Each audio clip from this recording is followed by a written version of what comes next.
ayi ayi ayi baramukenye. Kuru ateye ubwoba yongeye kumvikana mu gihugu cy'u Rwanda ndetse yongeye no guhamura imitima yabeje by'umwihariko n'ababyeyi. Abagabo 11 bose basambanyije umwana w'imyaka 15 bose bamuhuriraho bamaze kumusambanya baramwica bakoresheje ibuye bari mukubita mu mutwe kugeza yitabye Imana.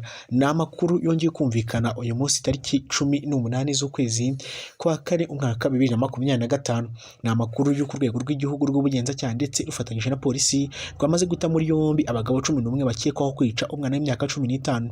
Muri aba ngaba batawe muri yombi harimo umwana w'imyaka 14 ndetse n'ufite imyaka 38. Ababyeyi baratangaza ko ngo uyu mwana yagiye mu rugo agiye kwahira ubwatsi ndetse abo ngabo bahuriye mu nyishyamba nibo bamugiriye nabi. Ati umwana wabo ntabwo yari asanzwe ageze bwisha ataje, bagiye kubona babona burisha kandi umwana yagiye kuzana ubwatsi abona ntabwo atashye, ko gutangira kumuhiga baza kumubona aho yapfiriye bamurambitseho ibuye hejuru. Ngo ikaze kuri Zaf TV Rwanda, njye kugezaho amakuru nitwa Olivier, YouTube channel twa Zaf TV Rwanda. Icyo usabwa ni gukanda subscribe kandi no kunzogera bizajya bigufasha kubona amakuru ndetse dukomeza kugenda tugukorera umunsi ku wundi. Kanda subscribe kandi no kunzogera tujye tubasha kubana mu makuru agiye atandukanye ndetse no mu bihe bigiye bitandukanye kandi amakuru yizewe. Ngiye kuyahirira mu karere ka Ngoma. Abantu 11 batawe muri yombi bakekwaho kwica umwana w'imyaka 15 nyuma yo kumusambanya. Uwo mwana abantu 11 bari hagati y'imyaka 14 ndetse na 39 bose barakekwaho kwica umwana w'imyaka 15 nyuma yo kumusambanyiriza aho yaragiye kwahirira ubwatsi bw'amatungo. Uwo mwana ababyeyi be batuye mu mudugudu wa Mahoro, akagari ka Karenge, umurenge wa Kibungo, mu karere ka Ngoma, mu ntara y'Iburasirazuba. Basanze yishwe ndetse umurambo we wageretsweho ibuye, bikavuga ko bamwishe babanje no kumusambanya. Uwo mwana wigaga mu mwaka wa 3 w'amashuri yisumbuye mu rwunge rw'amashuri rwa Gihuriro Groupe Scolaire Gahuriro, yavuye iwabo ku gicamunsi cyo kuwa kane yoherejwe na papa we witwa Nsabimana Aroni mu masaha ya saa 9 bigeze saa 11. Umubyeyi we yatunguwe nuko umwana we yatinze gutaha kandi yaramubwiye ngo aze gutebuka kugira ngo asigare ku rugo ese ajye ku rusengero. Ese uwo mwana afatanyije na nyina batangiye gushakisha umwana wabo, bigeze mu masaha ya saa 1 zo ku mugoroba bamubona yapfuye ndetse bamusanga bamwishe babanje no kumusambanya, bamaze kumwica bamugerekaho ibuye hejuru. Amakuru avuga ko kugeza ku wa gatanu tariki 11 inzego z'ibanze zifatanyije n'iz'umutekano bari bamaze gufatwa abantu 11 bari gukekwaho cyangwa se gukorerwaho iperereza kugira ngo umutekano wari wamaze gufata abantu 11 barimo gukorwaho iperereza kugira ngo hamenyekane abamwishe. Abafashwe harimo abantu 5 bafite imyaka 24 ndetse na 25 na 26 na 29 ndetse na 39, kandi hanafashwe kandi abandi 3 bafite imyaka 19, umwe w'imyaka 20 n'abandi 2 bafite imyaka 17 ndetse n'umuto muri bo ufite imyaka 14, bose bamaze gutabwa muri yombi. Abakekwaho kwica uwo mwana bose bafungiye kuri sitasiyo ya polisi ya Kibungo mu gihe hakomeje gukorwa iperereza. Igitangazamakuru Bwiza ndimo ndakesha amakuru yagerageje kuvugana na Dr Mungire Murangira Thierry, umuvugizi w'urwego rw'igihugu rw'ubugenzacyaha RIB, ariko ntibyakunda ndetse ubutumwa yandikiwe n'umunyamakuru ubwo twakoraga iyi nkuru bwari butarasubizwa n'uyu muvugizi wa RIB. Amakuru yacu reka nsimbukire mu yandi makuru ari kuvugwa mu mujyi wa Kigali.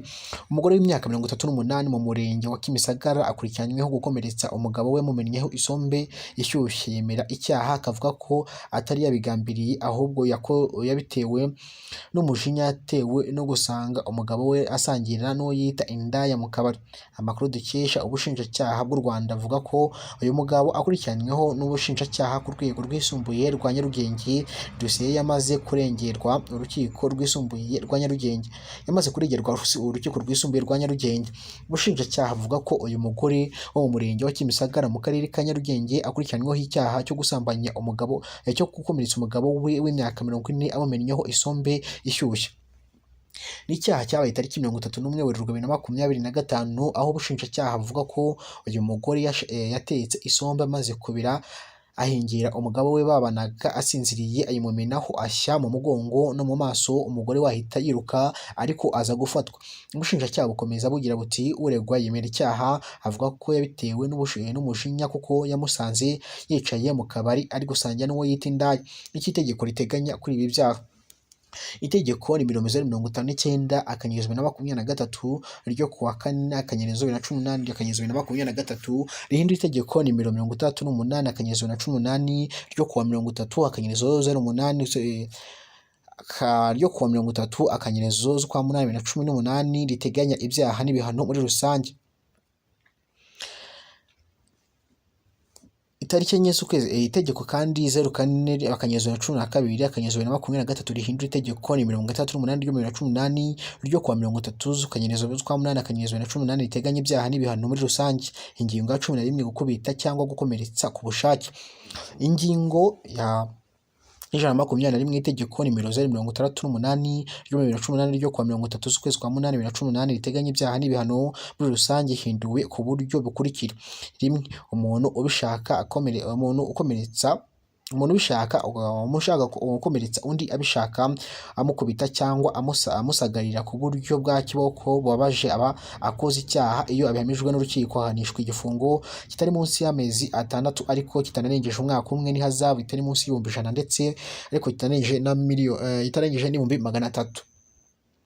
2. Iyo icyaha kivugwa muri iyo ngingo cyakorewe umwana, umubyeyi uwo bashyingiranywe cyangwa umuntu udashoboye kwitabara kubera imiterere ye y'umubiri cyangwa mu bwenge, uwakoze icyaha ahanishwa igifungo kitari munsi y'umwaka umwe ariko kitarengeje imyaka 3 n'ihazabu itari munsi y'ibihumbi 300 ariko itanarengeje n'amafaranga ibihumbi 500. Hano uwo unsubiye amakuru ndaje disuye n'andi makuru aza kuba akurikiye mu kanya kari imbere. Imana ibyo kurya amafaranga ndetse n'ubuzima buzima.